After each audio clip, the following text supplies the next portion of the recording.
Hello Rohan, welcome to Coachify. आज के session में हम लोग आपके upcoming examination UIIC, NICL and NIACL इन तीनों भी इंश्योरेंस बेस्ड एग्जामिनेशन के लिए जो कंप्यूटर अवेयरनेस पूछा जाता है, चाहे वो एडमिनिस्ट्रेटिव ऑफिसर की पोस्ट हो चाहे वो असिस्टेंट की पोस्ट हो, उसके लिए टॉप 30 इंपॉर्टेंट क्वेश्चंस को हम लोग डिस्कस करने वाले हैं। ये सभी क्वेश्चन जो है आपको एग्जामिनेशन से पहले देख के जाने होंगे।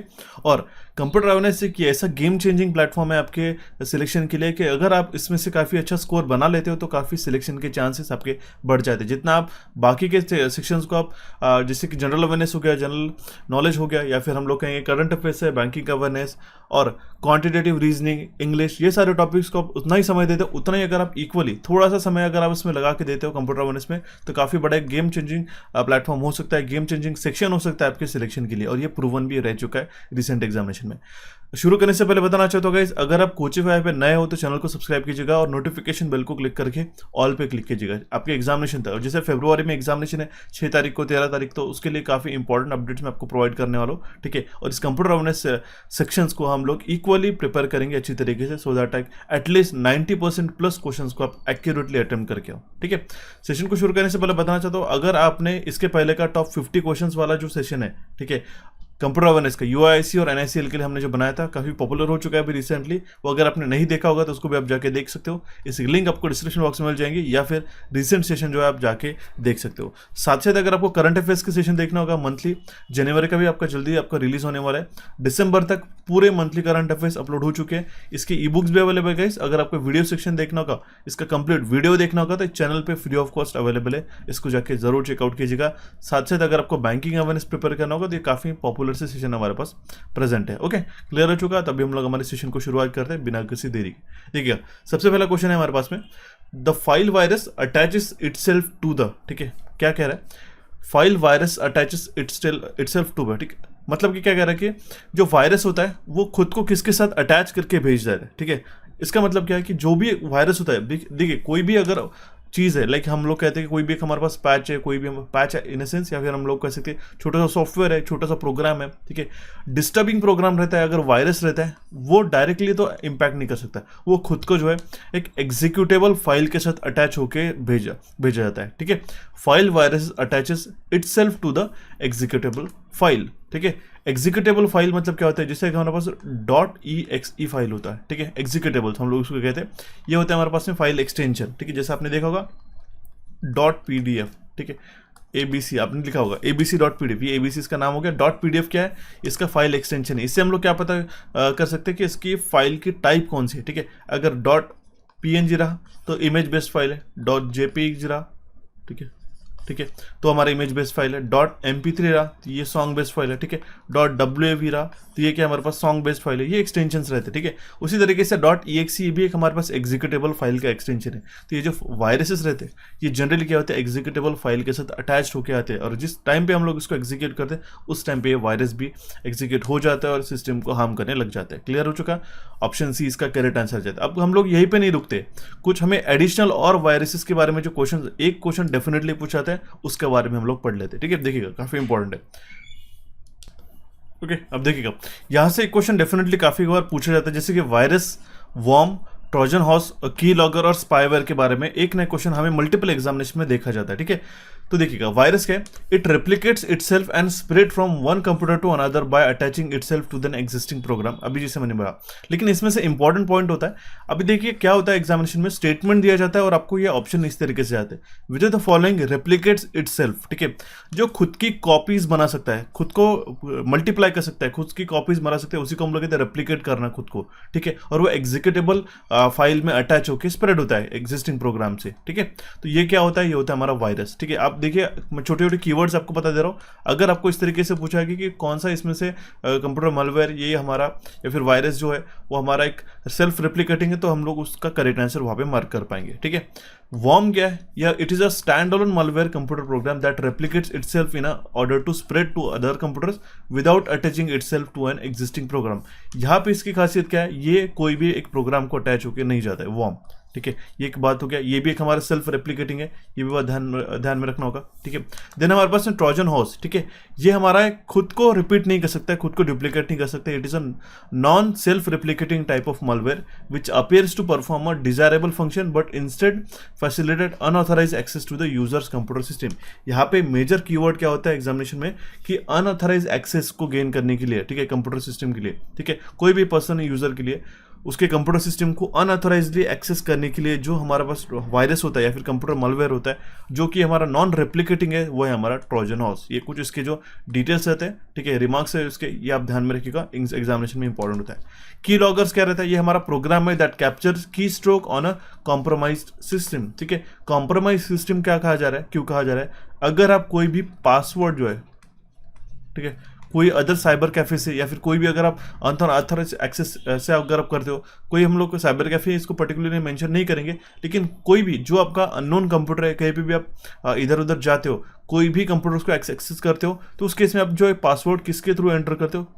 कीबोर्ड के थ्रू। ठीक है, कीबोर्ड के थ्रू। ठीक है, तो होता क्या, ये की लॉगर्स क्या करते हैं, आपने जो भी वैल्यूज इंसर्ट किया इस कीबोर्ड से जितने भी बटन्स प्रेस किए वो उसका एक पूरा लॉग क्रिएट करते हैं। लॉग क्रिएट करना मतलब जैसे आपने पासवर्ड ईमेल आईडी डाला होगा abcd@gmail.com वगैरह, और पासवर्ड आपने डाला होगा, तो जितने भी बटन्स आपने कीबोर्ड से दबाए उसकी पूरा की पूरी एक टेक्स्ट फाइल क्रिएट हो जाती है जो कि हिडन यूजर उसको एक्सेस कर सकता है। ये होता है की लॉगर्स। एक तो हार्डवेयर वाले भी रहते हैं या फिर सॉफ्टवेयर वाले भी रहते हैं। इसीलिए जनरली रिकमेंडेशन क्या रहता है? ऑन स्क्रीन कीबोर्ड, ठीक है, का इस्तेमाल करें जनरली। ठीक है, हालांकि जो बैंकिंग के जो ट्रांजैक्शन होते हैं वो तो हम लोग अनऑथराइज डिवाइसेस से तो नहीं करें तो बेहतर है, लेकिन अगर आपको कहीं इनकेस कहीं ना कर चांस मिल रहा है तो ऑन स्क्रीन कीबोर्ड का इस्तेमाल करें, जिससे की लॉगर से हम लोग थोड़ा बच सकते हैं। ठीक है, ये क्लियर हो चुका। ये एक हमारा एक malware टाइप था। देन आता है हमारे पास स्पाईवेयर। ठीक है, स्पाईवेयर क्या है? It is a mostly used for the purpose of tracking and it gathering information from any person और organisation without their knowledge. Spy करना, ठीक है, ये भी हमारा एक इंपॉर्टेंट malware टाइप होता है। क्लियर हो चुका है। ये कुछ एडिशनल इन्फॉर्मेशन मैंने आपको दे दी है रिगार्डिंग द कंप्यूटर वायरसेस या फिर हम लोग malwares कह सकते हैं। कुछ यहाँ से अगर क्वेश्चन बना तो एक क्वेश्चन डेफिनेटली बन सकता है। ये तीनों जो है गाइस, वर्म, ट्रोजन हॉर्स और की लॉगर्स, ये काफी बार एग्जामिनेशन में पूछ रहे थे। इतने ही नहीं, हालांकि और भी malwares के टाइप्स रहते हैं जो हमने ऑलरेडी डिटेल में एक्सप्लेन करके रखे। ठीक है, उसको भी आप जाके वॉच कीजिएगा। क्लियर है? बढ़ते हुए हमारे नेक्स्ट क्वेश्चन की ओर। ये अब थोड़ा सा इंपॉर्टेंट क्वेश्चन है, काफी कबार एग्जामिनेशन में आजकल लॉजिकल गेट से क्वेश्चन पूछ जा रहे हैं। ये हमारे टॉप 30 में ही सिर्फ क्वेश्चंस कवर अप नहीं होते, इसके अलावा भी हमारे पास में प्रीवियस सेशन जो आपको मैंने रिकमेंड किया टॉप 50 क्वेश्चन का, वो भी देख के जाइएगा। ठीक है, क्योंकि उसके अंदर भी काफी सारे इन्फॉर्मेशन हमने डाल रखी है। ठीक है, अब लॉजिकल डिजिटल इलेक्ट्रॉनिक्स से क्वेश्चन पूछा जाता है। इसका मतलब क्या है? क्वेश्चन क्या पूछा गया? विच गेट हैज अ 2 और more input signal in which all input must be high to get the high output. ठीक है, अब देखिए लॉजिक गेट क्या रहता है, जैसे इसका नाम है लॉजिक, ठीक है, जो लॉजिकल ऑपरेशंस परफॉर्म कर सकते हैं। उस लॉजिकल गेट में कौन से गेट्स रहते हैं? 3 गेट रहते हैं। एक तो रहता है बेसिक गेट, दूसरा रहता है यूनिवर्सल गेट और तीसरा रहता है special purpose gate. Universal gate से डेफिनेट सा क्वेश्चन पूछा जाता है कि जो नीचे दिए हुए ये है लॉजिकल गेट्स है, ठीक है, उसमें से कौन से यूनिवर्सल गेट है या फिर यूनिवर्सल गेट कौन से है, like NAND gate, NOR gate. ठीक है, कॉम्बिनेशन भी आ सकता है नैंड और नॉर, ठीक है, या फिर नॉर और नॉट। तो करेक्ट आंसर क्या होगा? NAND and NOR, these are the universal gate. Universal इसीलिए कहा जा रहा है क्योंकि इन दोनों गेट को मिलाते हैं बाकी के सारे गेट्स हम लोग फॉर्म कर सकते हैं। इवन नैंड गेट को यूज करके हम लोग नॉर गेट भी क्रिएट कर सकते हैं, नॉर गेट का यूज करके हम लोग नैंड गेट भी क्रिएट कर सकते हैं। But these 2 are only the universal gets.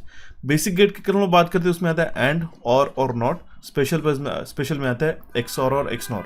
इसमें भी हमारे क्वेश्चन का करेक्ट आंसर क्या है? AND gate. ठीक है, एंड गेट का कुछ सिंबल जो है हमारा इस तरीके से रहता है। ठीक है, ये होता है हमारे पास में एंड गेट।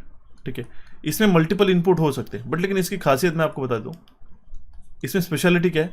ये अगर ए और इनपुट बी है, ठीक है, ओके, और आउटपुट है हमारा वाई, तो अगर हमारे पास में 2 इनपुट है ए और बी, तो हमारे कितने कॉम्बिनेशन बनेंगे? देखिए बाइनरी यहीं पे ही जनरली ऑपरेट करता है 0 और या फिर 1 पे। तो 0 0 1 0 1 1 सॉरी 0 0, फर्स्ट कंडीशन रहेगी दोनों गेट 0 या फिर दोनों गेट लो, 0 1 1 0 एंड 1 1। ठीक है, आउटपुट की बात करते हैं हम लोग, हमारा आउटपुट है वाई। ठीक है, तो इस केस में क्या होता है? ये जो लॉजिकल गेट है, ठीक है, यहाँ पे क्या बोला गया, विच गेट हैज अ 2 और more input signals in which all input must be high to get the high output, ठीक है। आउटपुट हाई मिलने के लिए, हाई आउटपुट का मतलब होता है 1, लो आउटपुट मतलब होता है 0, ठीक है, ये बात ध्यान दीजिएगा, ठीक है। हाई आउटपुट के लिए तीनों भी या फिर सारे के सारे इनपुट जो है हाई होने चाहिए, ठीक है, मतलब कि 1 होने चाहिए, तभी जाके इसका आउटपुट 1 आएगा, ठीक है। तो इसी केस में जब हमारा अनलेस एंड अनटिल हमारे दोनों भी इनपुट जो ए और बी जो है हमारे 1 हाई नहीं रहेंगे, तब तक हमारा कोई भी इनपुट नहीं, आउटपुट जो है हाई नहीं आएगा, ठीक है, तीनों कंडीशन में, ठीक है। चाहे कोई भी हमारा दोनों में से एक क्यों ना हो हाई, ठीक है, हमारा आउटपुट जो है 0 ही आता है, अनलेस एंड अनटिल हमारे दोनों इनपुट हाई है या फिर 1 है, ठीक है, इनपुट 1 के लिए हमारा आउटपुट जो है 1 आता है। तो ये गेट हमारा परफॉर्म करते हैं एंड गेट, ठीक है। उसी तरीके से एक बेसिक सा और गेट आपको बताता हूँ कि और गेट का सिंबल कुछ ऐसा रहता है, ठीक है। अगर ये हमारे 2 इनपुट है ए और बी, तो इस केस में इसका आउटपुट जो है मैं आपको यहाँ पे बताता हूँ, सेम कंडीशन में रहेगी, ठीक है, अलग अलग, ठीक है। इस केस में क्या है, अगर 0 0 इनपुट दे रहे हैं हम लोग तो हमारा आउटपुट 0 रहेगा, लेकिन दोनों में से अगर ये 0 है और ये 1 है तो भी हमारा आउटपुट 1 आता है, ठीक है। अगर ये हमारा 1 और ये 0 है तो भी हमारा आउटपुट आएगा 1, अगर दोनों भी 1 भी होते हैं, दोनों भी हाई होते हैं, तब भी हमारा आउटपुट 1 आएगा, ठीक है। स्टेटमेंट इसी से चेंज होते हैं गाइस, और ऐसे ही क्वेश्चन आपको पूछे जाते हैं। क्लियर हो चुका। यहाँ पे क्या बनेगा, any of the gate must be high, ठीक है, in order to get the high output. तो उस केस में हमारा और गेट आंसर हो जाता है, ठीक है। तो इसको समझने के लिए काफ़ी इंपॉर्टेंट है, एक क्वेश्चन भी आपको काफ़ी बड़ा गेम चेंजिंग हो सकता है आपके सिलेक्शन के लिए, ये बात ध्यान दीजिएगा, ठीक है। ये क्वेश्चन आजकल काफ़ी ज़्यादा पूछे जा रहे हैं रिसेंट के एग्जामिनेशन में, तो इन बातों को ध्यान रखना होगा। क्लियर हो चुका। ऑप्शन सी इस क्वेश्चन का करेक्ट आंसर आ जाता है, ठीक है। बढ़ते हुए हमारे नेक्स्ट क्वेश्चन की ओर देखिएगा, क्या कह रहा है, What is a shortcut key to create a subscript in a MS Word, ठीक है। MS Word में शॉर्टकट की कौन सी है सबस्क्रिप्ट को क्रिएट करने के लिए, ठीक है। करेक्ट आंसर क्या रहेगा इसमें, कंट्रोल प्लस इक्वल टू, ठीक है। कंट्रोल प्लस मतलब क्या है, एक तो कंट्रोल की प्रेस करोगे और इक्वल की प्रेस करोगे। इक्वल की कहाँ पे रहती है, जस्ट आपने देखा होगा कीबोर्ड के बैक स्पेस के जस्ट बाजू में रहती है, ठीक है। तो उससे क्या होता है, सबस्क्रिप्ट होता है। सबस्क्रिप्ट मतलब कि क्या, अगर आपने H2O लिखना है, ठीक है, तो H2, ये 2 कहाँ नीचे आता है, ये जो सेरिफ की लाइन होती है बेसिकली, नॉट, मैं आपको थोड़ा टेक्निकल में जा रहा हूँ, नॉर्मल होता है ये H2O, ये 2 कहाँ लिखते हैं, नीचे लिखते हैं, ना कि हम लोग H2O, ये गलत हो गया, ठीक है। ओके, तो ये H2 को जो हम लोग नीचे लाने के लिए सबस्क्रिप्ट का इस्तेमाल करते हैं, जिसके लिए शॉर्टकट की है कंट्रोल प्लस इक्वल टू, ठीक है। लेकिन वही अगर हमें स्क्वायर लिखना होगा, एक्स स्क्वायर, ठीक है, तो स्क्वायर कहाँ पे जाता है, ऊपर जाता है पावर्स में, ठीक है। तो ये सुपर स्क्रिप्ट कहलाता है। सुपर स्क्रिप्ट के लिए control plus shift plus equal to हम लोग ये शॉर्टकट की इस्तेमाल करते हैं। क्लियर हो चुका गाइस, ये काफ़ी इंपॉर्टेंट क्वेश्चन है, काफ़ी बार पूछा जाता है। ऑप्शन डी इसका करेक्ट आंसर हो जाता है, ठीक है। नेक्स्ट क्वेश्चन काफी सिंपल सा क्वेश्चन मैं आपको फ्रेम करके दे रहा हूँ, देखिएगा। विच of the following is a invalid input device, नीचे दिए गए डिवाइसेस में से इनवैलिड इनपुट डिवाइस कौन सा है, मतलब कि क्या है, इनवैलिड इनपुट डिवाइस है, या फिर ऐसा क्वेश्चन बन सकता है which of the following is not a input device, या फिर आपको बन सकता है कि विच ऑफ द फॉलोइंग डिवाइस और डिवाइसेस आर इनपुट डिवाइसेस, ऐसा भी आपको कॉम्बिनेशन में बन सकता है। सिंपल सा है, माउस हो गया, scanner, pen tablet, CRT, digitizer, इनमें से जो है आपको इनपुट डिवाइस जो है नहीं है वो पूछा जाता है। अब देखिए माउस की अगर हम लोग बात करते हैं तो ये हमारा इनपुट डिवाइस होता है। स्कैनर भी हम लोग इनपुट डिवाइस के कैटेगरी में मोड़ते हैं, क्योंकि क्या करता है, स्कैनर पेज को, डॉक्यूमेंट को स्कैन करके फीड करता है कंप्यूटर को, ठीक है। पेन टैबलेट जिससे हम लोग लिख रहे हैं अभी, ठीक है, तो वो भी एक हमारा इनपुट डिवाइस हो जाता है, ठीक है। डिजिटाइजर और CRT में अभी हमारे पास में एक ऑप्शन में कंफ्यूजन हो रहा है, ठीक है। CRT का फुल फॉर्म क्या होता है, ये बात ध्यान दीजिएगा, इसका फुल फॉर्म होता है कैथोड, ठीक है, कैथोड रे ट्यूब, ठीक है। आपने पुराने जमाने में कुछ इस तरीके से मॉनिटर्स देखे होंगे, ठीक है, लाइक दिस, ठीक है, इस तरीके से मॉनिटर्स देखे होंगे, ठीक है। ये जो इसके अंदर जो बड़ी सी ग्लास की जो ट्यूब रहती थी, ठीक है, या फिर हम लोग बड़ा से ग्लास के जो डिस्प्ले रहता था वो रहता था हमारा CRT tube, cathode ray tube. कहाँ पे यूज़ किए जाते हैं, ये हमारे मॉनिटर्स के अंदर यूज़ किए जाते थे, ठीक है। और मॉनिटर क्या है, ये हमारा एक आउटपुट डिवाइस है, ठीक है, ध्यान दीजिएगा। इसलिए हम लोग कह सकते हैं कि जो हमारा इनपुट डिवाइस, इसमें से इनवैलिड इनपुट डिवाइस कौन सा होगा, CRT, ठीक है। ऑप्शन डी इसका करेक्ट आंसर आ जाएगा। अब देखिए डिजिटाइजर्स क्या है, मैं आपको ये भी बताता हूँ। डिजिटाइजर्स क्या है, आपकी फोन की स्क्रीन के ऊपर, ठीक है, स्क्रीन अलग होती है और ऊपर जो एक फाइन जो ग्लास अलग रहता है, वो हम लोग कहलाते हैं उसको डिजिटाइजर, ठीक है, जो एक हमारा इनपुट सेंस करता है, ठीक है, इनपुट सेंस करता है। मैं बताता हूँ, आपका जो ये फोन का स्क्रीन होता है, ठीक है, यहाँ पे कोऑर्डिनेट्स बने रहते हैं, देखिए मैं बताता हूँ, इस तरीके से, ठीक है। अगर आप यहाँ पे टच कर रहे हो, ठीक है, कहीं भी अगर आप टच कर रहे हो तो इसके पर्टिकुलर कोऑर्डिनेट जो है एक्स और वाई कोऑर्डिनेट ये ट्रैक किए जाते हैं उस डिजिटाइजर्स के द्वारा, ठीक है। आपने देखा होगा इसको हम लोग कहते हैं टच खराब हो गया, ठीक है, हम लोग कहते हैं टच खराब हो गया लेकिन स्क्रीन शुरू है, ठीक है, स्क्रीन वर्किंग है लेकिन टच खराब हो। तो टच मतलब क्या है, ये हमारा एक इनपुट डिवाइस ही है, इसको हम लोग कहते हैं डिजिटाइजर। जनरली एक रजिस्टिव टाइप के भी रहते थे और आजकल डायरेक्टली नॉन रजिस्टिव टाइप के आपको देखने को मिल रहे हैं। क्लियर है, ऑप्शन ई इसका करेक्ट आंसर आता है। साथ साथ में आपको और एडिशनल यहाँ पे इनपुट डिवाइसेस और आउटपुट डिवाइसेस के जो बाइफ्रिकेशंस है, ठीक है, जो आपको डिवाइसेस है वो आपको मैंने दे के रखे। जॉयस्टिक भी हमारा एक इनपुट डिवाइस होता है, माइक जिससे हम लोग बात कर रहे हैं ये हमारा इनपुट डिवाइस है, स्पीकर जो है हमारा हालांकि आउटपुट डिवाइस से लेगा क्योंकि हमें सुनाई देता है, ठीक है। तो ये इनपुट और आउटपुट डिवाइसेस में कंफ्यूज बिल्कुल भी नहीं होना है, स्पेशली जब ऐसे ऑप्शंस आपको पूछे जाते हैं तब। क्लियर है, बढ़ते हुए हमारे नेक्स्ट क्वेश्चन की ओर। और अगर आपको सेशन पसंद आ रहा है तो सेशन को जरूर लाइक कीजिएगा और चैनल को सब्सक्राइब कीजिएगा। इसी तरीके से काफ़ी कंटेंट जो है हमने कंप्यूटर अवेयरनेस में ऑलरेडी दे रखा है। अगर आपको पर्सनलाइज कोई गाइडेंस चाहिए होगा कंप्यूटर अवेयरनेस के लिए तो आप हमसे कम्युनिकेट कर सकते हो। अगर आपको व्हाट्सएप से भी कम्युनिकेट करना होगा तो भी आप हमसे कम्युनिकेट कर सकते हो, ठीक है, उसमें कोई चिंता करने की जरूरत नहीं। देखिए क्वेश्चन क्या कह रहा है, the part of a computer that coordinates all its function is called as dash, ठीक है, the part of the computer that coordinates all its function is called its control unit, ठीक है। एक कंप्यूटर का पार्ट जो है, ठीक है, जो कि सारे उसके फंक्शन को कोऑर्डिनेट करने का काम करता है वो रहता है हमारा कंट्रोल यूनिट गाइस, ठीक है, ध्यान दीजिएगा। ये क्या करता है, इनपुट यूनिट को ALU को हो गया, ठीक है, प्राइमरी स्टोरेज यूनिट, ठीक है, या फिर आउटपुट यूनिट को, ठीक है, या फिर सेकेंडरी स्टोरेज यूनिट को, सभी को कोऑर्डिनेट करने का काम करता है, कंट्रोल करने का काम करता है, ठीक है। तो ये हो जाएगा करेक्ट आंसर कंट्रोल यूनिट। अभी मैंने आपको आंसर डायरेक्टली बता दिया, नहीं तो क्या करते हैं जनरली, ठीक है, ALU इसका आंसर जो एस्पिरेंट्स मार्क करके आ जाते हैं जो गलत हो जाता है, ठीक है। ALU नहीं करता है, कोऑर्डिनेट करने का काम कौन कर रहा है, ठीक है, arithmetic and logical operation perform करने का काम ALU हालांकि करता है, ठीक है, लेकिन इसको सभी को कंट्रोल करने का काम कंट्रोल यूनिट करता है। क्लियर हो चुका है, यहाँ पे कंफ्यूजन नहीं रखना है दोनों ऑप्शन में। ओके, ऑप्शन डी इसका करेक्ट आंसर आ जाता है। ओके, बढ़ते हुए हमारे एक और इंटरेस्टिंग क्वेश्चन की ओर। काफी सिंपल सा क्वेश्चन है, येट हमेशा ये क्वेश्चन पूछा जाता है। देखिए इसके अलग अलग वेराइटी भी होते हैं, मैं आपको बता देता हूँ। There are 1024 PB in an one dash, ठीक है, 1024 पेटाबाइट किस में होता है, 1 टेराबाइट में, 1 जेटाबाइट में, योटाबाइट में, गीगाबाइट में या फिर एक्साबाइट में, ठीक है। तो 1024 पेटाबाइट ही मतलब हमें समझ में नहीं आता। एक पेटाबाइट का मतलब होता है, ठीक है, 1024 TB। क्लियर है, ठीक है। उसी तरीके से अगर हम लोग देखते हैं तो 1024 पेटाबाइट मतलब होता है 1 एक्साबाइट। ऑप्शन ई इसका करेक्ट आंसर आ जाता है। इसके लिए एक आपको हिरार्की जो है ये अच्छी तरीके से ध्यान में रखनी रहेगी। यहाँ से बिट से लेके देखिए सबसे स्मॉलेस्ट यूनिट होता है हमारे पास बिट 0 और 1, ठीक है। 4 बिट्स का बन के हमारा एक निबल बनता है, ठीक है। 8 बिट का बन के एक हमारा बाइट बनता है, ठीक है।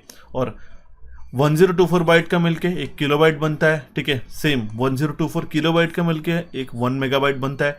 1024 जनरली हम लोग 1000 के कंसिडरेशन में रखते हैं, लेकिन कंप्यूटर मेमोरी में ये इट इज़ अ 1024, ठीक है। तो 1024 मेगाबाइट मतलब गीगाबाइट हो जाता है और 1024 गीगाबाइट मतलब क्या है 1 टेराबाइट हमारा निकल के आता है। और 1 टेराबाइट, ठीक है, में कितने आते हैं गीगाबाइट्स 1024, ये भी बात ध्यान में रखना होगा। वही अगर हम लोग 10 टेराबाइट करते हैं तो उसको हम लोग कहते हैं 1 पेटाबाइट हो गया, ठीक है। अगर हमें 1024 पेटाबाइट अगर हमने कंबाइन कर लिया तो वो एक्साबाइट हो जाता है, ठीक है। सेम अगर हम लोग कहते हैं कि 1024 एक्साबाइट करते हैं तो एक जेटाबाइट हो जाता है और 1024 जेटाबाइट मतलब होता है योटाबाइट, ठीक है। तो हमने इससे क्या नोटिस किया कि एक योटाबाइट सबसे हाईएस्ट मेमोरी है अभी तक के प्रेजेंट पे, ठीक है। एक योटाबाइट हमारे हाईएस्ट प्रेजेंट मेमोरी है, ठीक है। तो ये मेमोरी का जो हायरार्की है ये आपको अच्छी तरीके से ध्यान में रखना होगा। कहीं ना कहीं से एक क्वेश्चन तो भी डेफिनेटली पूछा जाता है। यहाँ पे मिलियंस वगैरह में बनता है कि 1 लाख मिलियन मतलब कितने के किलोबाइट्स वगैरह, इस तरीके से भी आपको वो ध्यान में रखना रहेगा, ठीक है। क्लियर है, बढ़ते हुए हमारे नेक्स्ट क्वेश्चन की ओर। क्वेश्चन काफी सिंपल है, देखिएगा। In context of a memory card SDN MMC stands for, क्या करें, in context of a memory card SDN MMC stands for, ठीक है। अब देखो ये SD और MMC ये दोनों भी मेमोरी कार्ड्स के हम लोग ऐसी कैटेगरीज है। SD का फुल फॉर्म होता है सिक्योर डिजिटल और MMC का फुल फॉर्म होता है, ठीक है, मल्टीमीडिया कार्ड, ठीक है। देखिए मल्टीमीडिया कार्ड, MMC का मतलब होता है मल्टीमीडिया कार्ड, ठीक है। SD का ये जो कैमराज में वगैरह यूज होते हैं उसको हम लोग कहते हैं secure digital SD cards. Clear है, ऑप्शन सी इसका करेक्ट आंसर आ जाता है, ठीक है। बढ़ते हुए हमारे नेक्स्ट क्वेश्चन की ओर। देखिए क्वेश्चन क्या कह रहा है हमारे पास में, सिंपल सा क्वेश्चन है, बहुत बार एग्जामिनेशन में बनता है, ठीक है। Which of the following is used by banking industry to handle large volume of cheques, ठीक है। चेक्स को हैंडल करने के लिए बैंकिंग इंडस्ट्री में जो है कौन सा इसमें से कैटेगरी या फिर कौन सा एलिमेंट यूज़ किया जाता है, barcode reader, MICR digitiser, captcha या फिर ठीक है MIRC। ठीक है, कंफ्यूज नहीं होना गाइस MICR और MIRC में, ये क्वेश्चन मैंने जानबूझ के आपको प्रोवाइड किया। ठीक है, MICR इसका करेक्ट आंसर आ जाता है ऑप्शन बी। ठीक है, MICR का फुल फॉर्म क्या होता है, magnetic ink character recognition technology. आपने जो भी चेक्स देखा होगा यहाँ पे क्या होता है, एक MICR कोड रहता है। अब आपके लिए एक छोटा सा टास्क दे रहा हूँ, मुझे कमेंट बॉक्स में कमेंट कीजिएगा MICR कोड कितने डिजिट का रहता है, क्या वो अल्फाबेटिकल रहता है, क्या वो सिर्फ न्यूमेरिक रहता है, तो मुझे जरूर कमेंट बॉक्स में कमेंट करके बताएगा। ठीक है, तो वो क्या रहता है, एक special type of magnetic ink से वो प्रिंट किया जाता है, जिसको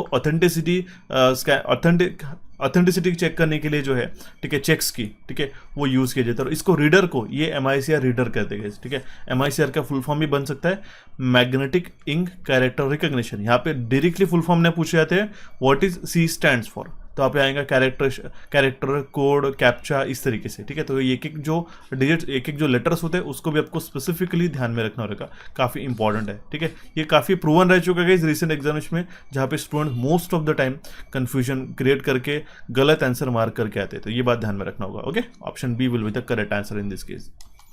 next question is the speed of a laser printer is measured in. ठीक है, तो लेजर प्रिंटर की जो स्पीड है किस में हम लोग मेजर करते हैं, ठीक है, तो वो रहेगी पेजेस पर मिनट में। ऑप्शन डी इसका करेक्ट आंसर आ जाता है। लेजर प्रिंटर काफ़ी इकोनॉमिकल रहते हैं, लेकिन इसकी जो प्रिंटिंग की स्पीड है ठीक है, कितने पेजेस वो हर मिनट में प्रिंट कर सकता है, ठीक है, वो हमारी जो स्पीड रहती है वो जनरली लेजर प्रिंटर की स्पीड रहती है। ठीक है, इसी का मतलब क्या है कि कितने पेजेस जो है वो प्रिंट कर सकते हैं एक मिनट के अंदर, उसी के अकॉर्डिंगली लेजर प्रिंटर की स्पीड जो है डिसाइड की जाती है। तो ठीक है, तो वो रहेगी पेजेस पर मिनट में। ओके, लेजर प्रिंटर का स्पीड इट इज़ मेजर्ड है ना पेजेस पर मिनट, काफ़ी इंपॉर्टेंट है, हमेशा एग्जामिनेशन में क्वेश्चन बनता है। ठीक है, इस तरीके से जो इसका बेसिक वर्क रहता है, फोटो सेंसिटिव उसका एक ड्रम रहता है। ठीक है, और वो जनरली ऑफिस में आपने देखा होगा ब्लैक एंड व्हाइट प्रिंटिंग्स के लिए काफ़ी पॉपुलर है और ये यूज़ भी किया जाता है। Okay, option D will be the correct answer in this case.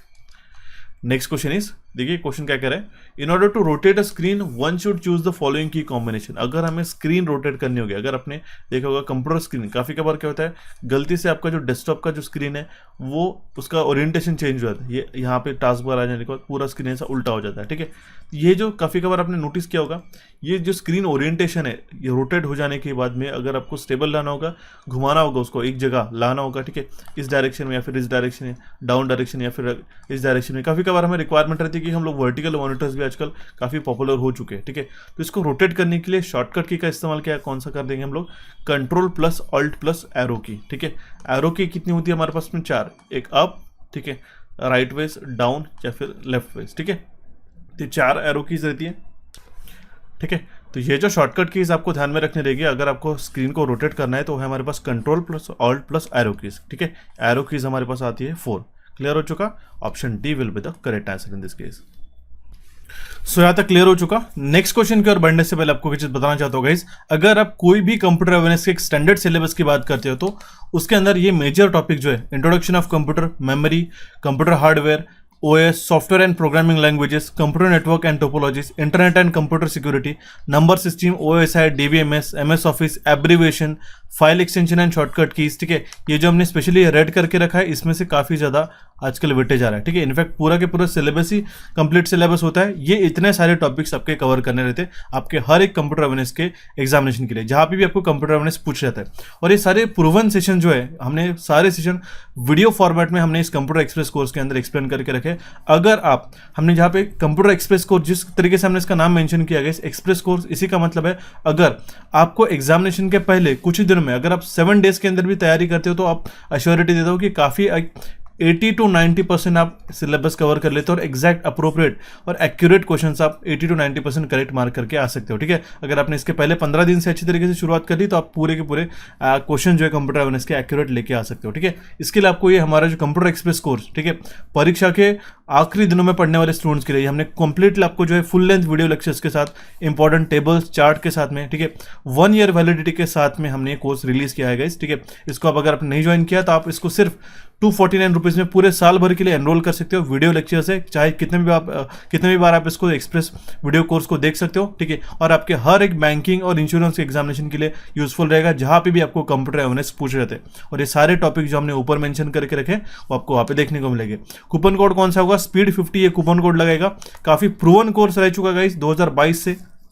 हमने काफ़ी सारे इंटरेक्टिव और जो इंपॉर्टेंट चीज़ें है इसके अंदर हमने लेटेस्ट टेक्नोलॉजिकल चीज़ें भी हमने इसके अंदर डिस्कस करके रखी है, ठीक है। तो उसको जरूर एनरोल कीजिएगा। इसके लिए आपको हमारा एप्लीकेशन कोचिफाई का डाउनलोड करना होगा प्ले स्टोर से, वहाँ पे आप इसको जाके कंप्यूटर एक्सप्रेस कोर्स को ज्वाइन कर सकते हो। कूपन कोड लगेगा स्पीड 50 जिससे आपको फ्लैट 50% डिस्काउंट मिलेगा और 249 रुपीज़ में पूरे साल भर के लिए एनरोल कर सकते हो। साथ साथ अगर आप आने वाले बैंकिंग एग्जामिनेशन की तैयारी करना चाहते हो तो 3-in-1 वीडियो कोर्स जिसके अंदर क्वांटिटेटिव एप्टीट्यूड, रीजनिंग और इंग्लिश के तीनों के सेशन जो है आपको मिल जाएगी। इसके लिए भी हमने कूपन कोड दे के रखा है बैंक 60, ये कूपन कोड लगा के इसको 60% ऑफ में आप सिर्फ 599 में एनरोल कर सकते हो पूरे साल भर के लिए, ठीक है। पूरे IBPS बेस्ड क्वेश्चन इसके अंदर एक्सप्लेन करके रखा है, इसके भी वैलिडिटी हमारी 12 मंथ्स की है, ठीक है। तो आपको कंप्यूटर अवेयरनेस का अगर अच्छी तरीके से क्विक वे में करना होगा, अगर आपके 2 दिन भी बचे हुए ना, मैं आपको अश्योरिटी दे रहा हूँ 2 दिनों में आप ये जो सेशंस है इतने, ठीक है, अराउंड जो भी हमने टॉपिक वाइज सेशन दे के रखे वो आपने कवर करके रखे, तो भी आप काफ़ी अच्छी तरीके से स्कोर करके आ सकते हो। और ये स्टूडेंट्स के रिव्यू से हम लोग आपको बता रहे हैं, ओके।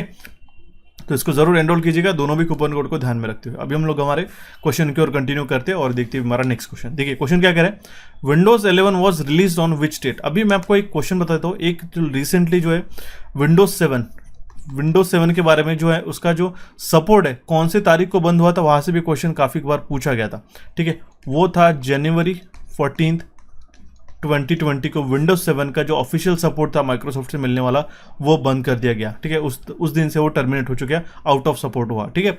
उसी के साथ अभी विंडोज 11 रिलीज कर दिया गया, तो ये विंडोज 11 अभी तक का जो ऑफिशियल करंट डेट तक जो है ऑफिशियल विंडोज 11 है, ठीक है, जो लेटेस्ट ऑपरेटिंग सिस्टम है, ठीक है, विंडोज 11, ठीक है। 12 तो अभी तक आया नहीं, तो उसका रिलीज कब हुआ था ऐसा भी क्वेश्चन काफी बार एग्जामिनेशन पूछा गया, ठीक है। तो ये रिलीज हुआ था 5 अक्टूबर 2021 को, ध्यान दीजिएगा 5 अक्टूबर 2021। इसी के साथ अगर आपको एडिशनल डेट चाहिए होगी, ठीक है, तो उसके अंदर कोर्सेज के अंदर भी हमने मेंशन करके रखे जो भी लेटेस्ट टेक्नोलॉजिकल एडवांसमेंट हुई, जो भी सॉफ्टवेयर से फिर OS रिलीज हुए उसके अंदर हमने कवर करके रखे, ठीक है। ध्यान दीजिएगा 5 अक्टूबर 2021। पढ़ते हुए हमारे नेक्स्ट क्वेश्चन की ओर। क्वेश्चन क्या कह रहा है, काफी सिंपल सा क्वेश्चन है, देखिएगा जो नए स्टूडेंट्स हैं उनके लिए थोड़ा सा डिफरेंट रह सकते हैं। NVMe is a type of, अगर आपने रिसेंटली लैपटॉप परचेस किया होगा तो उसने आपने एक टर्म सुना होगा SSD, ठीक है। ये SSD का ही एक टाइप होता है NVMe। NVMe क्या है कि ये हमारा एक SSD का टाइप है। ऑप्शन बी इसका करेक्ट आंसर आ जाता है। SSD का फुल फॉर्म क्या होता है, सॉलिड स्टेट ड्राइव, जिसमें कोई भी मूविंग पार्ट नहीं रहता, ठीक है। इसमें कोई भी मूविंग पार्ट नहीं रहता। जिस तरीके से हमारे पास में कन्वेंशनल हार्ड डिस्क ड्राइव रहते हैं, इसमें सेक्टर्स और ट्रैक्स बनाए रहते हैं, ठीक है। इसमें क्या होता है कि हमारे पास एक रोटेशनल डिस्क रहती है जो अराउंड एक हायर RPM पे रन होती है, 7200 RPM वगैरह या फिर उससे ज़्यादा। तो वो जो RPM, वो जो डिस्क रोटेट होती है वो एक मूविंग मैकेनिकल पार्ट है। लेकिन SSD के अंदर हमारे पास में सेमीकंडक्टर चिपसेट यूज़ की जाती है, ठीक है, जो कि काफ़ी कॉम्पैक्ट रहती है और काफ़ी छोटी रहती है। इसी का एक नया वर्जन होता है NVMe, जिसको हमारा फुल फॉर्म ध्यान में रखना होगा, नॉन वोलेटाइल मेमोरी एक्सप्रेस। ये फुल फॉर्म ट्रेंडिंग में है गाइस, आपको एग्जामिनेशन में जरूर पूछा जा सकता है, ठीक है। NVMe का फुल फॉर्म क्या है, non volatile memory express. Clear हो चुका, ऑप्शन बी इसका करेक्ट आंसर आ जाता है। ये एक type of storage, secondary storage है, सॉलिड स्टेट ड्राइव। जिस तरीके से हमारे पास में HDD का फुल फॉर्म क्या होता है, hard disk drive, hard HARD, hard disk drive, ठीक है। SSD का फुल फॉर्म क्या होता है, सॉलिड स्टेट ड्राइव। ध्यान दीजिएगा, कोई भी सेकंड एस, फर्स्ट एस ऐसा पूछ सकता है। आजकल क्या कर रहा है, बहुत बार कंफ्यूजन करने के लिए अगर एक लेटर में, एक अगर वर्ड में 2 लेटर है ना, जैसे अभी SS है, तो पहला लेटर है सॉलिड के लिए, ठीक है, देखिए पहला लेटर है सॉलिड के लिए, दूसरा लेटर है स्टेट के लिए, ठीक है। तो वो क्या कर सकते हैं, what does the second S stands इन, ठीक है। तो आपको ऑप्शन में दोनों भी रहेंगे, सॉलिड और स्टेट। तो आपको ध्यान में रखना होगा स्टेट सॉलिड ड्राइव या फिर सॉलिड स्टेट ड्राइव। तो कंफ्यूजन ऐसे बहुत बार होता है एग्जामिनेशन में, पैनिक मोड में, ठीक है। जितना भी आप चाहे, जितना भी आपको अभी इजी लग रहा होगा, बट हमेशा कंफ्यूजन होता है। तो पहले सॉलिड स्टेट ड्राइव, ध्यान दीजिएगा। ये छोटी छोटी चीजें मैं आपको बताता रहा हूँ, काफी एग्जामिनेशन में यूजफुल रहती है। क्लियर है, बढ़ते हुए हमारे नेक्स्ट क्वेश्चन की ओर। क्वेश्चन क्या करें, which shortcut key is use to center align the text in a word, ठीक है। कोई भी वर्ड में, ठीक है, वर्ड में दैट मीन्स MS वर्ड में, ओके, माइक्रोसॉफ्ट ऑफिस वर्ड में, अगर हमारे पास में जो टेक्स्ट है, ठीक है, जैसे कि हमारे पास जनरली क्या लेफ्ट अलाइन रहते हैं, ठीक है, तो वो हमें सेंटर अलाइन रखना होगा इस तरीके से, ठीक है। ये होता है हमारा सेंटर लाइन, ओके। तो उसके लिए कौन सी शॉर्टकट की इस्तेमाल करेंगे, तो वो रहेगी हमारे पास Ctrl+C। चारों भी शॉर्टकट की इंपॉर्टेंट है। जैसे अगर L for left, R for right, ये तो क्लियर हो जाएगा, क्लियर हो गया। सेंटर के लिए Ctrl+E रहता है और जस्टिफाई के लिए रहता है हमारे पास में Ctrl+J। जस्टिफाई मतलब क्या है, अगर आपने 2 भी वर्ड यहाँ पे लिखे एक लाइन में, तो इस तरीके से फिल हो जाएगी पूरे बॉर्डर लाइंस में, ठीक है। इसको हम लोग कहते हैं जस्टिफाइड, क्लियर है। ओके, राइट अलाइन मतलब कि पूरे जो वर्ड्स सेंटेंसेस है राइट अलाइन रहते हैं। सेंटर लाइन, ये सेंटर अलाइन हो गया, ठीक है। ओके, लेफ्ट अलाइन मतलब जो आपको स्टैंडर्ड लेफ्ट अलाइन रहता है, क्लियर है। ऑप्शन सी इसका करेक्ट आंसर आ जाता है, ठीक है। चारों भी आपको ध्यान में रखने रहेंगे, सिर्फ दो ध्यान में रखिएगा, कंट्रोल ई प्लस जे वाला, जे मतलब जस्टिफाई, ई मतलब सेंटर, ठीक है। जिसमें जस्टिफाई वाला भी आपको नहीं ध्यान में रखा तो भी चलेगा, सिर्फ ई वाला जो है सेंटर के लिए होता है, ये ध्यान दीजिएगा। Okay, option C will be the correct answer this case, क्योंकि यहाँ पे कंट्रोल प्लस सी का भी ऑप्शन दिया हुआ है, तो सेंटर अलाइन मतलब कंट्रोल प्लस सी नहीं, ये किसके लिए यूज होता है, ये कॉपी के लिए होता है, ये ध्यान दीजिएगा। ओके, बढ़ते हुए हमारे नेक्स्ट क्वेश्चन की ओर। इसी से ओरिएंटेड एक नया क्वेश्चन है। क्वेश्चन क्या बन सकता है, कितने टाइप ऑफ अलाइनमेंट्स प्रेजेंट है एमएस वर्ड के अंदर, कितने type of word alignment present है, तो वो होते हैं हमारे पास 4, ठीक है। उसी तरीके से क्वेश्चन है कि how many paragraph alignment is there in MS Excel, MS Excel में कितने टाइप ऑफ अलाइनमेंट अवेलेबल है।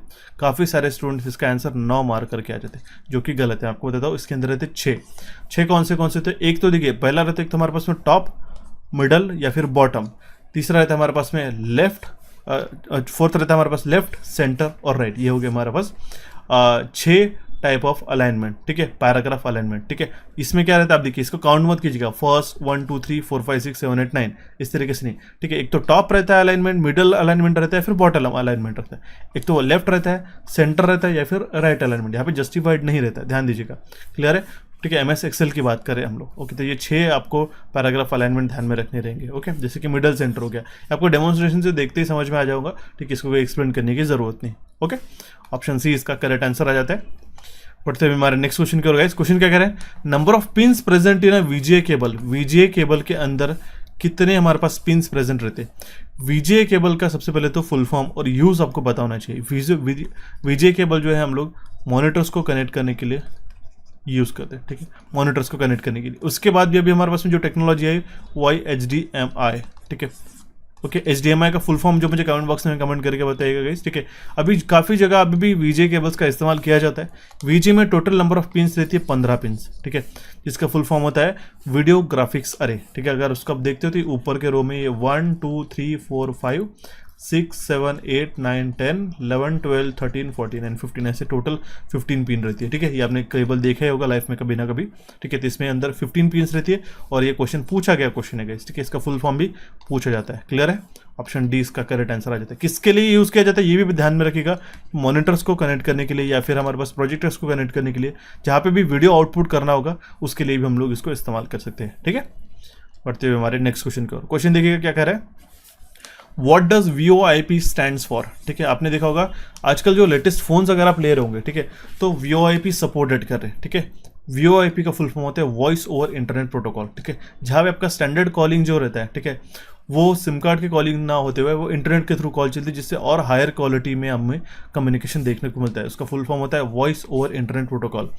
यहाँ पे वोकल ओवर इंटरनेशनल प्रोटोकॉल, ठीक है, वोकल ओवर इंटरनेट प्रोटोकॉल, ऐसे ऑप्शन आपको देखने को मिल सकते हैं। डोंट गेट कंफ्यूज, ठीक है। बहुत बार पेपर्स को एनालाइज करता है स्टूडेंट्स के, यही गलतियाँ उन्हें देखने को मिलती है, ठीक है। उसका फुल फॉर्म होता है voice over internet protocol, clear है।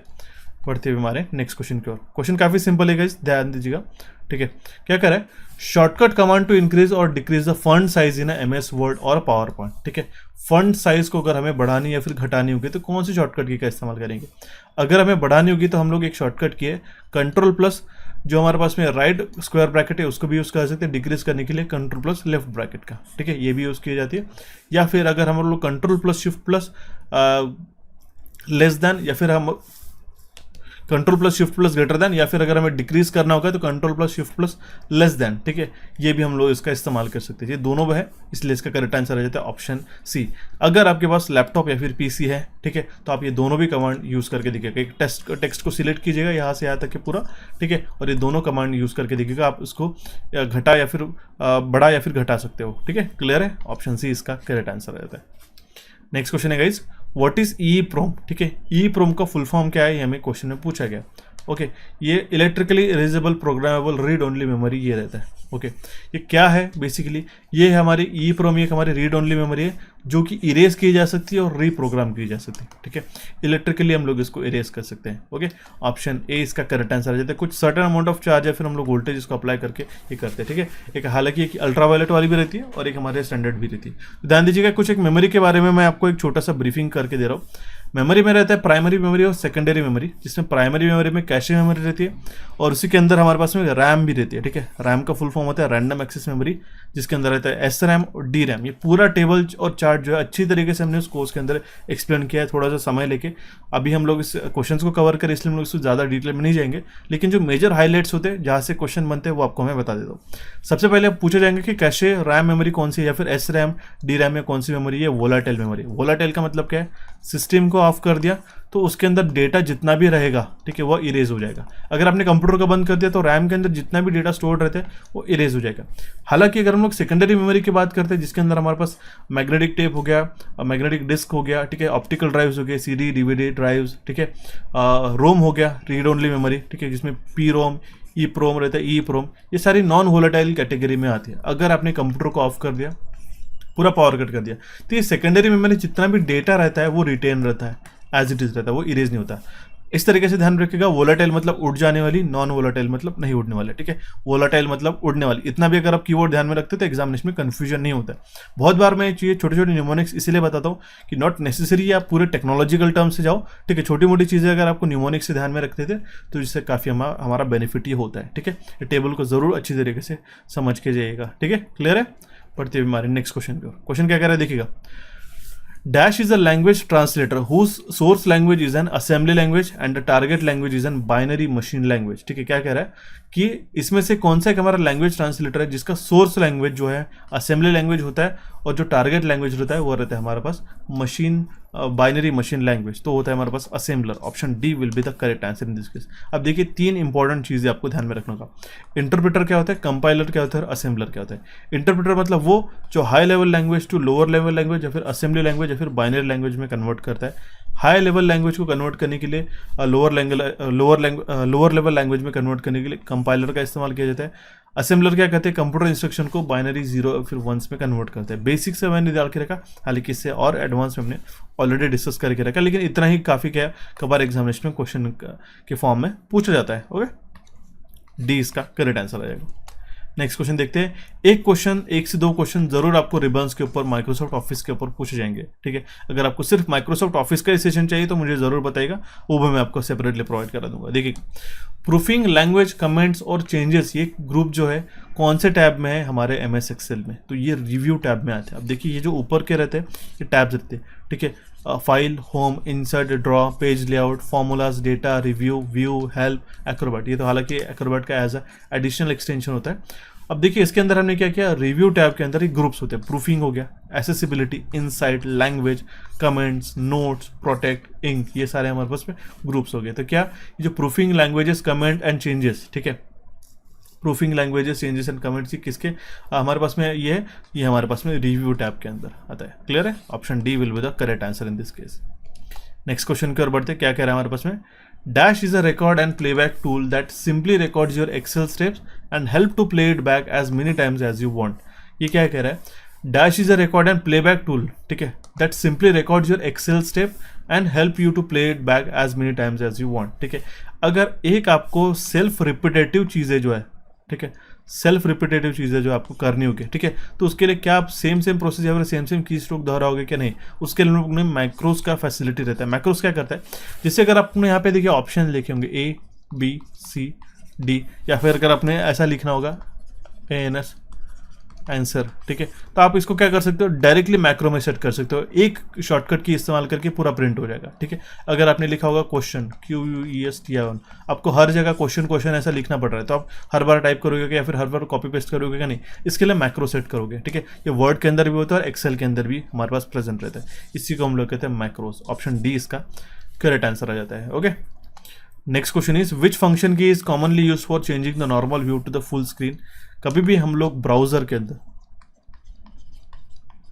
ठीक है, चाहे वो क्रोम हो, चाहे वो हमारे पास में कोई भी सफारी या फिर एज ब्राउजर हो, उसके अंदर हमारे पास नॉर्मल व्यू से normal website view to full screen अगर करना होगा तो हम लोग F11 की शॉर्टकट की का इस्तेमाल करते हैं। ठीक है, ऑप्शन ई इसका करेक्ट आंसर आ जाता है। कोई भी विंडो अगर आपको जनरली को कहीं कहीं सपोर्टेड रहता है फंक्शन की टोटल कितनी रहती है, ध्यान दीजिएगा F1 से लेके, ठीक है, F1 से लेके कितनी फंक्शन की रहती है, F12 तक।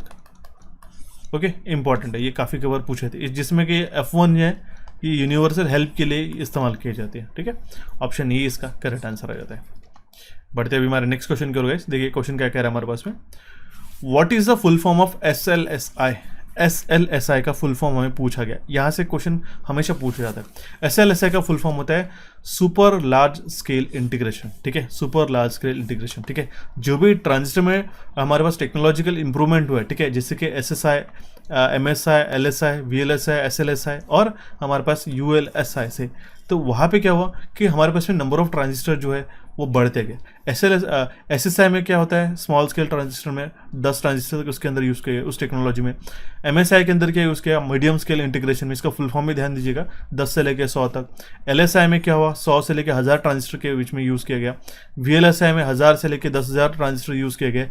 SLSI में 10,000 से लेकर 1 लाख तक यूज़ किए गए and more than 1 million transistor, ये अल्ट्रा लार्ज स्केल इंटीग्रेशन में ये यूज़ किए गए। क्लियर हो चुका है, ये टेबल काफ़ी इंपॉर्टेंट है और इसी तरीके से इंपॉर्टेंट एडिशनल टेबल्स और चार्ट के साथ हमने वो कोर्स भी कवर करके रखा है, ठीक है, दोनों कवर। इनफैक्ट जो हमारा सुपर बैंकिंग कोर्स के अंदर हमारा जो क्वांटिटेटिव है उसके अंदर हमने 3D मॉडल्स के साथ एनिमेटेड वे में उसको पढ़ाने की कोशिश की काफ़ी अच्छे तरीके से। क्लियर है, ऑप्शन डी इसका करेक्ट आंसर आ जाता है, ठीक है। बढ़ते हुए हमारे नेक्स्ट क्वेश्चन की ओर, क्वेश्चन क्या कह रहे हैं, when a URL is entered like http://www.abc.com what does that portion label HTTP represents, ठीक है। HTTP का मतलब क्या होता है, ठीक है। अब देखिए इसका फुल फॉर्म क्या होता है, हाइपरटेक्स्ट ट्रांसफर प्रोटोकॉल, ठीक है, ये भी एग्जामिनेशन में बनता है। दूसरी बात ये HTTP को हम लोग क्या कहते हैं, इसको हम लोग कहते हैं प्रोटोकॉल गाइस, ठीक है, ठीक है। अब देखिए HTTP कभी कभार क्या होता है, S लिखा आता है, S का मतलब कहते हैं, S का मतलब होता है secured, hypertext transfer protocol secured. काफ़ी कबार आजकल ऐसा ग्रीन कलर का जो लॉक कर का सिंबल अनलेस एंड अनटिल अगर आपको नहीं दिखता है ना, ठीक है, ग्रीन कलर का, तब तक आप उस वेबसाइट को सेफ नहीं मान सकते हो जनरली बैंकिंग में, ठीक है। जब ये बैंकिंग के ट्रांजेक्शन करते हो ना तो ये आपको HTTPS देखना ही होगा, ठीक है, instead of normal HTTP। Okay, तो ये क्या रहता है हमारे पास, ये प्रोटोकॉल रहता है, देन उसके बाद में रहता है सब डोमेन, ठीक है, देन रहता है हमारे पास डोमेन नेम, देन हमारे पास में एक्सटेंशन रहता है, ठीक है। जैसे एक्सटेंशन में .edu है तो उसका मतलब क्या, ये एजुकेशन है। .org मतलब क्या है, .organization, .in मतलब क्या है, इंडिया की वेबसाइट होगी, इस तरीके से। क्लियर हो चुका, ऑप्शन सी इसका करेक्ट आंसर हो जाता है। बढ़ते हुए हमारे पास नेक्स्ट क्वेश्चन करो गाइस, और अगर अभी तक के सेशन आपको समझ में आ रहा हो तो अगर आपने कोचिफाई को सब्सक्राइब नहीं किया तो जरूर सब्सक्राइब कीजिएगा गाइस, और हमारे चैनल के इस सेक्शन को, ठीक है, लाइक करके आपके दोस्तों के साथ भी शेयर कीजिएगा। इससे हमें काफ़ी मोटिवेशन मिलता है और काफ़ी हमें एनर्जी मिलती है इसी तरीके से सेशन प्रेजेंट करने के लिए। सेशन को जरूर लाइक कीजिएगा, ठीक है। क्वेश्चन क्या कह रहा है हमारे पास में, USB port can connect up to dash peripheral devices such as mouse, digital camera, scanner, speaker etcetera, ठीक है। तो एक USB पोर्ट जो है हमारा 127 पेरिफेरल डिवाइसेस तक को कनेक्ट कर सकता है। ऑप्शन बी इसका यहाँ पे करेक्ट आंसर आ जाता है। सिंपल सा क्वेश्चन था, ठीक है, जरूर एग्जामिनेशन में बन सकता है। ओके, नेक्स्ट क्वेश्चन है हमारे पास में, क्या कह रहा है, communication between walkie talkies involves which of the following type of transmission. Walkie talkie के बीच में कौन सा कम्युनिकेशन होता है, ठीक है, तो वो होता है हाफ डुप्लेक्स। अब देखिए 3 तरीके के ट्रांसमिशन मोड रहते हैं, एक तो रहता है सिंप्लेक्स, हाफ डुप्लेक्स, दूसरा रहता है फुल डुप्लेक्स। फुल डुप्लेक्स मतलब क्या, अगर आप फोन पे बात कर रहे हो तो एक आगे का जो व्यक्ति है दूसरे व्यक्ति के साथ इंस्टेंटेनियसली बात कर सकता है। हाफ डुप्लेक्स में क्या होता है, ठीक है, कि जो आपके वॉकी टॉकी होता है, ठीक है, अगर आप वॉकी टॉकी में देखा होगा कि PTT की बटन रहती है, पुश टू टॉक की वाली बटन, वो अगर आप प्रेस करोगे तो आगे वाला सिर्फ सुन सकता है, वो अगर आगे वाला push to talk button press करेगा तो हमें सिर्फ सुनना पड़ेगा। मतलब वन वे डायरेक्शन में एट ए टाइम सिर्फ एक ही लोग बात कर सकते हैं, दूसरा सुनेगा सिर्फ उसको। लेकिन सिंप्लेक्स में क्या होता है, यहाँ पे जैसे कि FM ट्रांसमिशन हो गया, आप क्या कर सकते हो, FM में क्या सिर्फ सुन सकते हो, ठीक है, सिर्फ आप डेटा को रिसीव कर सकते हो, डायरेक्शन ऑफ डेटा सिर्फ वन वे है, ठीक है, तो होता है सिंप्लेक्स। हाफ डुप्लेक्स में वॉकी टॉकी का जो ये है, लाइक वॉकी टॉकी जो है वो हाफ डुप्लेक्स ट्रांसमिशन मोड पे हमारा वर्क करता है, जो हमारा टेलीफोन है वो हमारा फुल डुप्लेक्स पे वर्क करता है। क्लियर हो चुका, ऑप्शन सी इसका करेक्ट आंसर आ जाता है। बढ़ते हुए हमारे नेक्स्ट क्वेश्चन की ओर, क्वेश्चन काफी सिंपल है, देखिएगा, which command brings you to the first slide in your PowerPoint presentation. PowerPoint presentation में फर्स्ट स्लाइड पे जंप होने के लिए कौन सी शॉर्टकट की, कौन सी कमांड यूज करोगे आप, वो रहेगी हमारे पास Ctrl+Home। ऑप्शन सी इसका करेक्ट आंसर आ जाता है। Ctrl+Home ये शॉर्टकट की यूज करोगे, ये होता है हमारे पास कंट्रोल प्लस हमारे पास में होम, ठीक है, ये होम शॉर्टकट की, तो उससे फर्स्ट स्लाइड पे आ जाते हैं। अगर नेक्स्ट स्लाइड पे अगर आना होगा तो आप डायरेक्टली पेज डाउन की बटन प्रेस करोगे, ठीक है, पेज अप की बटन से क्या होगा, प्रीवियस स्लाइड पे आ जाओगे पावर पॉइंट के अंदर, control plus home, first slide पे आओगे, कंट्रोल प्लस एंड की अगर आप प्रेस करते हो तो आप जो है सबसे लास्ट स्लाइड जो होती है पावर पॉइंट प्रेजेंटेशन पे, वहाँ पे आप जंप करते हो। तो ये कीबोर्ड शॉर्टकट भी आपको ध्यान दीजिएगा।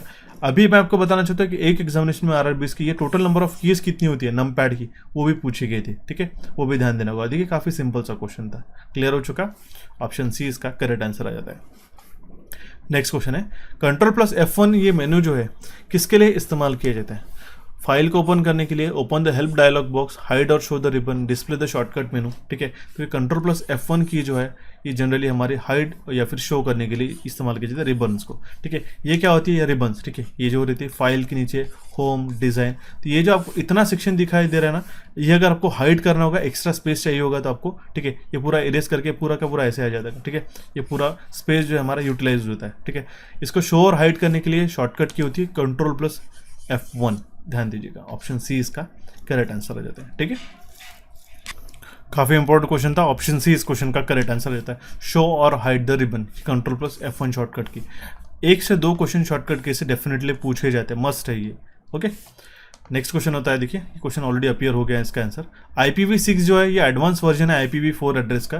तो IPv6 का एड्रेस कितना होता है, ठीक है, एड्रेस बेसिकली साइज कितना होता है ये पूछा गया। तो IPv6 का साइज होता है 128 बिट, IPv4 का भी जो है ध्यान दीजिएगा 32 बिट एड्रेस होता है। ये 2 क्वेश्चन काफ़ी डोमिनेंट है, हमेशा एग्जामिनेशन में पूछे थे। IPv4 जो है 32 बिट IP एड्रेस है और हमारा IPv6 है 128 बिट IP एड्रेस है, ध्यान दीजिएगा। ऑप्शन डी इसका करेक्ट आंसर हो जाएगा, क्लियर है। नेक्स्ट क्वेश्चन है, dash allows you to create a secure connection to another network over the internet. VPN का अगर आपने नाम सुना होगा, ठीक है, VPN, ठीक है, वर्चुअल प्राइवेट नेटवर्क हम लोग जिसको कहते हैं। ये क्या कहता है, कोई भी हैकर को या फिर इंट्रूडर को सिक्योर कनेक्शन लाइन के बीच में आने के लिए एक बैरियर क्रिएट करता है, ठीक है, और उसको कोई भी हैकर इससे एक्सेस नहीं कर सकता है। इसने आपने देखा होगा कि जो भी हम लोग VPN एक्सेस कर रहे हैं, ठीक है, तो अगर आप इंडिया में भी बैठे हो तो आप US का लोकेशन आप रजिस्टर कर सकते हो, कोई भी वेबसाइट आप इसको एक्सेस कर सकते हो। इसका मतलब क्या, VPN सर्विसेज जो रहती है ये क्या करते हैं, सिक्योर इंटरनेट कनेक्शन को एक्सेस प्रोवाइड करने के लिए आपको ये फैसिलिटी प्रोवाइड करते हैं। ये काफ़ी के बाद ये चार्जेबल रहता है, ध्यान दीजिएगा, मंथली चार्जेस रहते हैं इसके, सो दैट आप कोई भी एक यूज़र कोई भी लोकेशन को सिलेक्ट करके दूसरे जगह एज अ वो पोर्ट्रे कर सकता है या फिर दिखा सकता है कि that we are accessing this from another location. कोई भी आप सर्वर सिलेक्ट करके उस सर्वर से आप उसको इंटरनेट को एक्सेस कर सकते हो, ठीक है। ये जनरली इसमें क्या होता है कि जनरली लोकेशन ट्रैकिंग करने की या फिर उस यूज़र को ट्रैक करने के लिए थोड़ा मुश्किल हो जाता है VPN के द्वारा, ठीक है, जो भी VPN यूज़ करता है। ऑप्शन बी इसका करेक्ट आंसर है, ओके। नेक्स्ट क्वेश्चन है हमारे पास में, क्या करें, the basic function of the dash server is to assign IP addresses to the various devices and host. अलग अलग डिवाइसेस और होस्ट को IP एड्रेसेस असाइन करने का काम किसका रहता है, ये रहता है DHCP का। DHCP का फुल फॉर्म मस्ट है, क्वेश्चन बन के एग्जामिनेशन में पूछ रहता है। DHCP का फुल फॉर्म होता है डायनेमिक होस्ट कॉन्फ़िगरेशन प्रोटोकॉल। ये क्या करता है, अलग अलग जो ये जो IP एड्रेसेस है, ठीक है, अलग अलग डिवाइसेस और होस्ट को वो असाइन करने का काम करते हैं, ठीक है, क्लियर हो चुका। ऑप्शन ए इसका करेक्ट आंसर था। इसका फुल फॉर्म में ध्यान दीजिएगा, काफ़ी कबार एग्जामिनेशन बन जाता है। तो ये था गाइस टॉप 30 इंपॉर्टेंट क्वेश्चन। इसके अलावा भी हमने काफ़ी इन्फॉर्मेशन आपको दिया, ये सिर्फ 30 क्वेश्चन ना होते हुए और एडिशनल आपको क्वेश्चन भी हमने इसके अंदर कवर कराए। आपको आज का सेशन कैसा लगा ज़रूर मुझे कमेंट बॉक्स के माध्यम से बताइएगा। कोई भी रिक्वायरमेंट है आपकी असिस्टेंट और AO के एग्जामिनेशन के लिए तो ज़रूर मुझे कम्युनिकेट करके पूछ सकते हो। आपको एप्लीकेशन डाउनलोड करना होगा, कोचिफाई के चैनल को सब्सक्राइब करना होगा, और भी अगर आपको ऐसे सेशन चाहिए पर्टिकुलर टॉपिक पे तो मुझे ज़रूर बताइएगा। So thank you for watching this session guys, ठीक है। यहाँ पे क्लिक करके हमारे कोचिफाई चैनल को सब्सक्राइब कर सकते हो गाइस, यहाँ पे क्लिक करके डाउनलोड कर सकते हो हमारे एप्लीकेशन को, रिसेंट सेशन को क्लिक करके यहाँ पे आप उसको वॉच कर सकते हो गाइस, और टेलीग्राम चैनल से जुड़े रहेगा सो दैट आपको important update time to time मिलते रहे। कोई भी रिक्वायरमेंट आती है, कोई भी कंसर्न है तो प्लीज़ आप बिना झिझक के हमसे कम्युनिकेट करिए और आपको मैं गाइडेंस प्रोवाइड कर दूंगा, ठीक है। So thank you for watching this session, have a nice day. मिलते हैं हमारे नेक्स्ट सेशन में।